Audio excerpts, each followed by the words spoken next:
आज हमारी ज्ञान यात्रा में हम यहाँ भजन 60 से शुरू कर रहे हैं। अब इस भजन के शीर्ष पर जो शीर्षक या उपशीर्षक है वह हमें बताता है कि दाऊद इसके लेखक हैं। यह भी हमें बताता है कि धुन का नाम शूशान है, जो हिब्रू में गवाही की कुमुदिनी के लिए है। अब हमें नहीं पता कि वह धुन कैसी सुनाई देती थी। हमारे लिए शास्त्र में कोई नोट्स बारी संरक्षित नहीं है, केवल गीत के बोल हैं। लेकिन जाहिर है यह युद्ध के संदर्भ से संबंधित था। यह एक युद्धकालीन गीत था, इसीलिए यह शायद बांसुरी की ध्वनि की तुलना में एक मार्चिंग बैंड की तरह अधिक सुनाई देता था। हमें यहाँ एक काफी लंबा विवरण भी दिया गया है। जब उसने अर्थात दाऊद ने अराम नहरैम और अराम जोबा के साथ संघर्ष किया, और जब योआब ने अपनी वापसी पर नमक की घाटी में एदोम के 12,000 लोगों को मार गिराया। यह एक काफी लंबा परिचय है। इन सभी घटनाओं का उल्लेख 2 शमूएल की पुस्तक में किया गया है। जब दाऊद की सेना यरूशलेम से दूर थी और यहां उल्लेखित शत्रु राजाओं के साथ संघर्ष कर रही थी, तब इज़राइल के शत्रु एदोमियों ने यरूशलेम पर हमला किया, और जाहिर है कि उन्हें कुछ प्रारंभिक जीत मिली। इसलिए दाऊद ने तुरंत अपनी सेना के कमांडर योआब को जवाब देने के लिए भेजा, और फिर दाऊद बैठकर यह भजन लिखते हैं। यहां पहले पद में दाऊद लिखते हैं, हे परमेश्वर, तूने हमें अस्वीकार कर दिया है, हमारी रक्षा को तोड़ दिया है, तू क्रोधित हुआ है, ओह हमें पुनः स्थापित कर। यह दर्शाता है कि दाऊद को यरूशलेम में हुई हार का पता था। वह युद्ध वह कुछ अनकहे पाप या लोगों के बीच विद्रोह के कारण था। लेव्य व्यवस्था 26 और व्यवस्था विवरण 28 में मूसा ने इज़राइल को चेतावनी दी थी कि अनकहे पाप उनकी सफलता में बाधा डालेंगे। यह परमेश्वर की अनुशासन को आमंत्रित करेगा और परमेश्वर अपने वचन को पूरा करेंगे।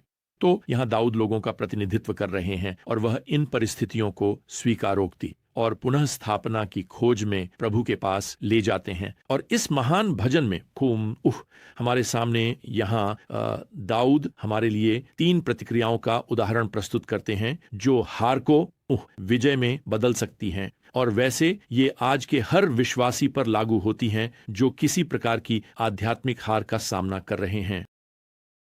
यहां पहला बिंदु है जो मैं बताना चाहता हूं। अपनी हार को पहचानें और प्रभु से आश्वासन प्राप्त करें। अब तीसरी आयत में दाऊद लिखते हैं, आपने अपने लोगों को कठिन चीजें दिखाई हैं, आपने हमें ऐसा दाखमधु दिया है जिससे हम लड़खड़ा गए। अब शास्त्र में दाखमधु या तो परमेश्वर के आशीर्वाद का प्रतीक हो सकता है या परमेश्वर के न्याय का। यहां यह न्याय की बात करता है। तो जब आप अपनी हार महसूस करते हैं, आप इसे पहचानते हैं, आप इसे विनम्रता से स्वीकार करते हुए प्रभु के पास ले जाते हैं।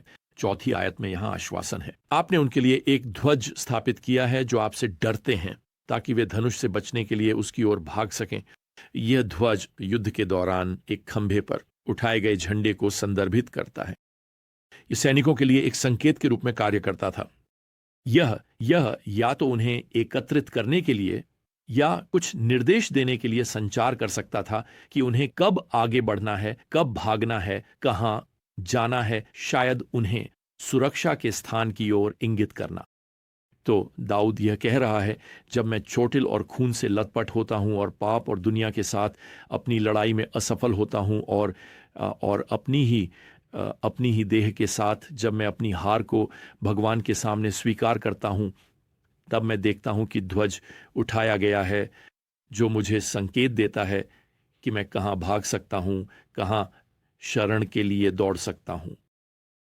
दूसरे, अपनी हार को पहचाने लेकिन भगवान के वादों पर नजर बनाए रखें। 5वें पद में दाऊद भगवान से अपने लोगों को बचाने के लिए कहता है, और वह विश्वास करता है कि भगवान ऐसा करेंगे, क्योंकि वह भगवान के वादे पर भरोसा करता है कि वह अपने प्रियजनों को बचाएंगे जब वे उसे पुकारेंगे। गिनती अध्याय 33 के पद 19 में हमें बताया गया है कि भगवान झूठ नहीं बोल सकते। उनके वादों पर पूरी तरह से भरोसा किया जा सकता है, जिसमें हमारे पापों को स्वीकार करने पर आपका क्षमा का उनका वादा भी शामिल है।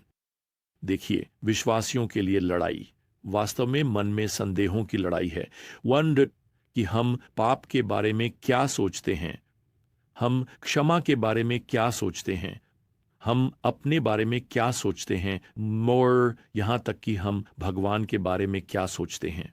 यदि हम भगवान के वादों को अपने दिल में रोज नहीं सीखते और दोहराते हैं, ही हम आशा खो देंगे, हम निराशा में पड़ने लगेंगे। तो प्रियजनों, अपने पापों के लिए क्षमा का दावा करना वास्तव में इस बात पर निर्भर नहीं करता कि आप कैसा महसूस करते हैं, बल्कि इस पर निर्भर करता है कि भगवान ने क्या वादा किया है। उनका वचन हमें बताता है कि यदि हम अपने पापों को स्वीकार करते हैं तो वह हमारे पापों को क्षमा करने और हमें सभी अधर्म से शुद्ध करने के लिए विश्वास योग्य और न्यायी हैं। सुबह से का दावा करें और फिर आगे बढ़ें। आपको एक और लड़ाई का सामना करना पड़ेगा जब आप पाप, शरीर, दुनिया और शैतान के खिलाफ अच्छी लड़ाई लड़ते रहेंगे। अब यह मुझे तीसरी प्रतिक्रिया की ओर ले जाता है जिसे दाऊद हमारे लिए यहां प्रस्तुत करने जा रहे हैं, और यह सिद्धांत रूप में है।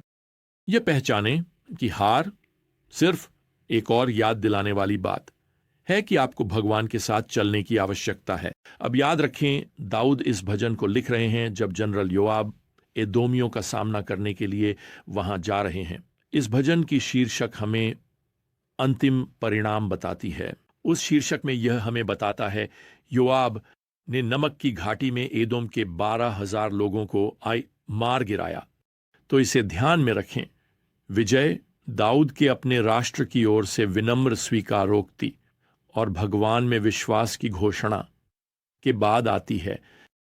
अब यहां भजन अध्याय 61 में दाऊद हमें प्रार्थना की यात्रा पर ले जाते हैं।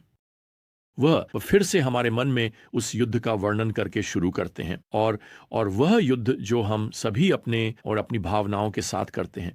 प्रिय, मुझे यहां यह कहने दें कि जब हम पतित होने की बात करते हैं, जब हम पतित प्राणियों की बात करते हैं कि हमारे बारे में सब कुछ पतित है और पुनर्स्थापना की आवश्यकता है, तो मुझे आपको बताना है, इसका मतलब है कि हमारी भावनाएं भी पतित हैं। उन्हें अपने जीवन का मार्गदर्शन करने के लिए भरोसा न करें। दाऊद यहीं इस भजन में आत्मिक रूप से दूर महसूस करता है, वह कमजोर महसूस करता है। वह हमें यह नहीं बताते कि क्यों।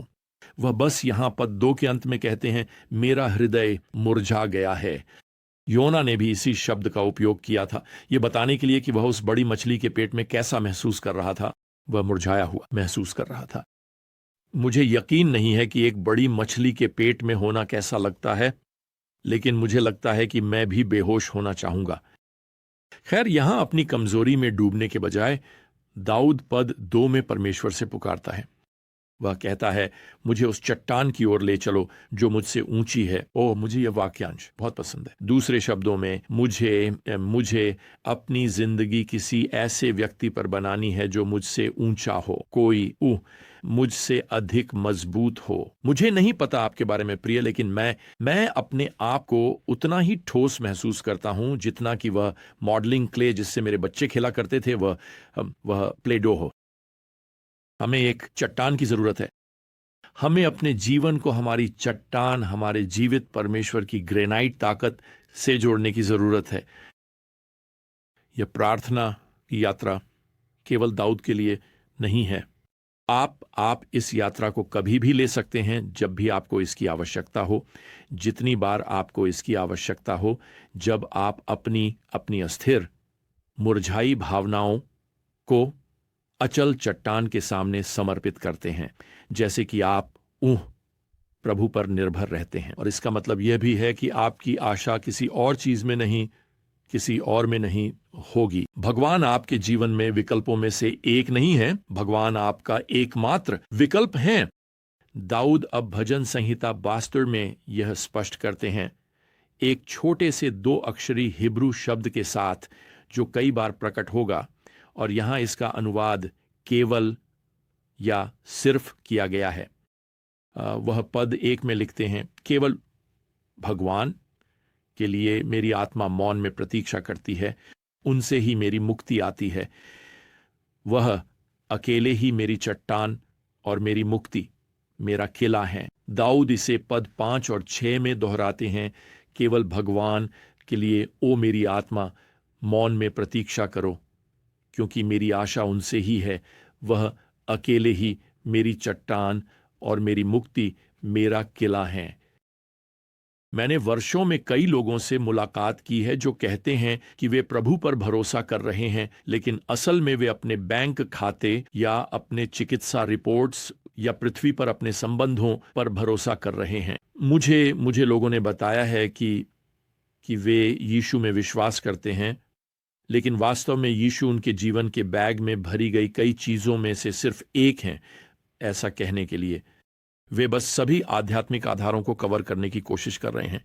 तो यीशु उनके लिए, आप जानते हैं कि कई विकल्पों में से सिर्फ एक हैं, और वे सुनिश्चित करना चाहते हैं कि उन्होंने सभी आवश्यक आधारों को कवर कर लिया है। खैर, दाऊद समझता है कि भगवान ही उसका एकमात्र विकल्प है।